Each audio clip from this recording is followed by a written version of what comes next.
कलाम यांचे बालपण. पहिला हिरवा चौकटीतील मजकूर. Doctor APJ. अब्दुल कलाम 1931 ते 2015, विख्यात अणुशास्त्रज्ञ, भारताचे माजी राष्ट्रपती, मनस्वी वृक्षप्रेमी, हाडाचे शिक्षक आणि बालकप्रेमी. Wings of fire, India 2020, a vision for the new millennium आणि इग्नायटेड माइंड्स इत्यादी पुस्तके प्रसिद्ध. पद्मभूषण, पद्मविभूषण आणि भारतरत्न पुरस्कारांनी सन्मानित. डॉक्टर कलाम यांच्या विंग्स ऑफ फायर या आत्मचरित्राचा माधुरी शानभाग यांनी अग्निपंख या नावाने अनुवादित केलेल्या पुस्तकातून खालील प्रसंग घेतले आहेत. दुसरा पिवळा चौकटीतील मजकूर. प्रतिकूल परिस्थितीवर मात करत शिकण्याची जिद्द, त्यांच्या जीवनावर आईवडिलांचा पडलेला प्रभाव आणि बहीणभाऊ यांचा सहवास यांतून डॉक्टर ए.पी.जे. अब्दुल कलाम यांच्या बालपणीच्या जडणघडणीचे चित्रण या पाठातून केलेले आहे. तिसरा गुलाबी चौकटीतील मजकूर. तुम्हाला वाचन करायला आवडते का? तुम्ही कोणकोणती पुस्तके वाचली आहेत? त्यांतील कोणते पुस्तक तुम्हाला सर्वांत जास्त आवडले? का? तुम्हाला आवडलेल्या पुस्तकातील 4 वाक्ये लिहा. मुख्य पाठाचा मजकूर. माझ्या बालपणीच्या जगात पुस्तकं म्हणजे माझ्यासाठी एक दुर्मिळ वस्तू होती. आमच्या गावात एस.टी.आर. माणिकम नावाचे एक क्रांतिकारक राष्ट्रभक्त राहत होते. त्यांच्याकडे पुस्तकांचा बऱ्यापैकी संग्रह होता. त्यांनी मला पुस्तके वाचण्यासाठी सदैव उत्तेजन दिले.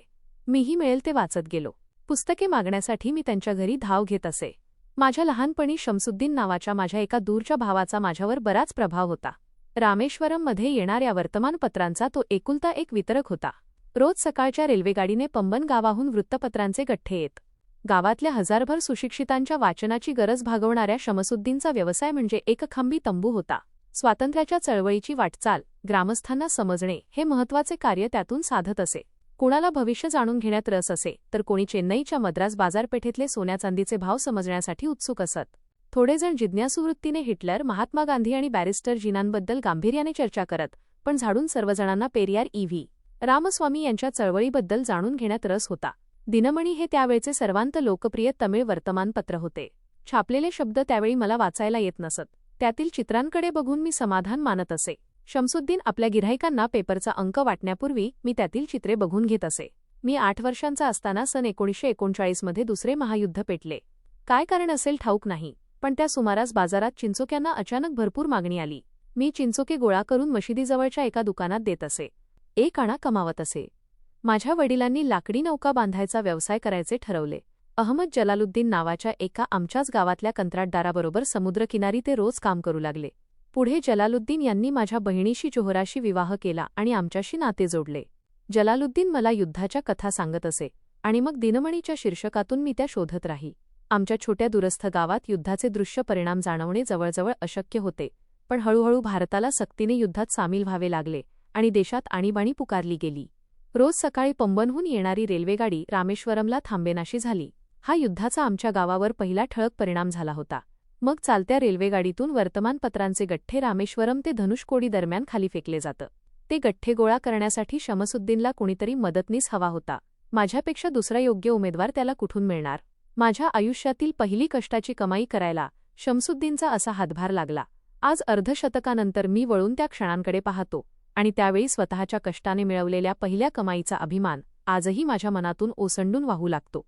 माझ्या वडिलांकडून मी प्रामाणिकपणा आणि स्वयंशिस्त शिकलो, तर आईने मला चांगल्यावर विश्वास ठेवायची आंतरिक शक्ती दिली, दयाळू वृत्ती दिली. अर्थात माझ्या 3ही भावांनी आणि एका बहिणीने देखील हा ठेवा त्यांच्याकडून उचलला.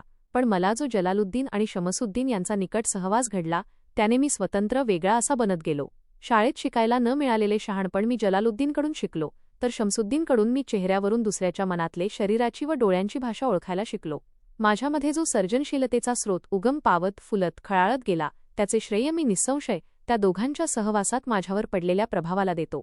रामेश्वरम सोडून जिल्ह्याच्या ठिकाणी रामनाथपुरमला शिक्षण घेण्यासाठी मी माझ्या वडिलांकडे परवानगी विचारली. विचारात पडल्यासारखे ते क्षणभर गप्प झाले. विचार करता करता त्यांना शब्द लाभावेत आणि ते ओठांतून बाहेर पडावेत तसे वडील बोलू लागले. ते मला म्हणाले, अब्दुल, तुला मोठे व्हायचे असेल तर गाव सोडून शिक्षणासाठी बाहेर जायलाच हवे. सीगल पक्षी घरटे सोडून एकटे दूरवर उडत जातात आणि नवे प्रदेश शोधतात. तसे या मातीचा आणि इथल्या स्मृतींचा मोह सोडून तुझ्या इच्छा आकांक्षा जिथे पूर्ण होतील तिथे तुला जायला हवे. आम्ही आमच्या प्रेमाने तुला बांधून ठेवणार नाही, आमच्या गरजा तुझा रस्ता अडवणार नाहीत. माझी आई मला दूर पाठवायला काळजीने आढेवेढे घेत होती. शमसुद्दीन आणि जलालुद्दीन माझ्यासोबत रामनाथपुरमला आले. त्यांनी माझे नाव शाळेत घातले, माझी राहण्याची नीट व्यवस्था केली. पण श्वास हायस्कूल या नव्या वातावरणात माझा जीव रमेना. 50,000 वस्ती असलेल्या या शहरात सदैव गजबज असायची, पण रामेश्वरमला जसा एकजिन्सीपणा होता तसा इथे माझ्या अनुभवाला आला नाही. मला घराची ओढ अस्वस्थ करायची आणि म्हणून रामेश्वरमला जायची प्रत्येक संधी मी उडी मारून साधायचो. इथे असलेल्या शिक्षणाच्या उदंड संधींपेक्षा आईच्या हाताच्या गोड पोळ्यांची ओढ मला मोलाची वाटत असे. हळूहळू माझे घरापासून दूर जाणे मी स्वीकारत गेलो. नव्या वातावरणाशी जुळवून घ्यायचे मी मनाशी ठरवले. कारण माझ्या वडिलांच्या माझ्याकडून विशेष अपेक्षा आहेत हे मला ठाऊक होते. मी कलेक्टर व्हावे अशी त्यांची इच्छा होती. त्यांचे स्वप्न पुरे करणे माझे कर्तव्य होते. त्यासाठी रामेश्वरममध्ये वाटणारी सुरक्षितता, तिथले प्रेमळ वातावरण यांचा त्याग करणे मला भाग होते. टीप: